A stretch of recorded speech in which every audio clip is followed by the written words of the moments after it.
Hello friend, નમસ્કાર। આજે આપણે રેશન કાર્ડ વિશેની મહત્વની માહિતી મેળવશું। દિવાળીના તહેવાર માથે આવી રહ્યા છે, ત્યારે તંત્રએ લાખો પરિવારોને આગામી મહિનાનું અનાજ અને રાહત દરનું તેલ, ખાંડ સહિત વસ્તુઓ મળવાપાત્ર થશે। તેમજ આ માહિતી વિશે અન્ય માહિતી જોઈએ તો કેવાયસી નહીં કરતા સમગ્ર સૌરાષ્ટ્રમાં 1,25,815 રેશન કાર્ડ બંધ કરી દેવામાં આવ્યા છે। છેલ્લા એક જ મહિનામાં પુરવઠા વિભાગ દ્વારા 11,172 અંત્યોદય કાર્ડ અને 1,25,815 NFSA કાર્ડ બંધ કરી દેવામાં આવ્યા છે। છેલ્લા 3 મહિનાથી અનાજ નહીં લેનારા ગ્રાહકોને પણ કાર્ડ બંધ કરી દેવામાં આવ્યા છે। સૌરાષ્ટ્રમાં સૌથી વધુ ભાવનગર, જૂનાગઢ, રાજકોટ જિલ્લાનો સમાવેશ થાય છે।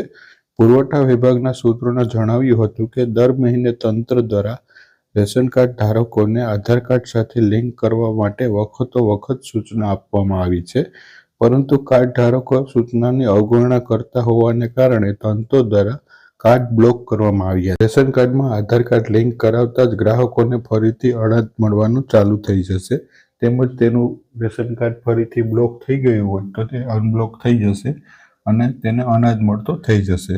તેમજ વધારે માહિતી જોઈએ તો સૌરાષ્ટ્રના 11 જિલ્લાઓમાં કેટલા કાર્ડ બંધ થયા છે તેની વિગતવાર માહિતી જોઈએ તો કુલ 11,172 અંત્યોદય કાર્ડ અને NFSA કાર્ડ 1,25,815 કાર્ડ બ્લોક કરવામાં આવ્યા છે।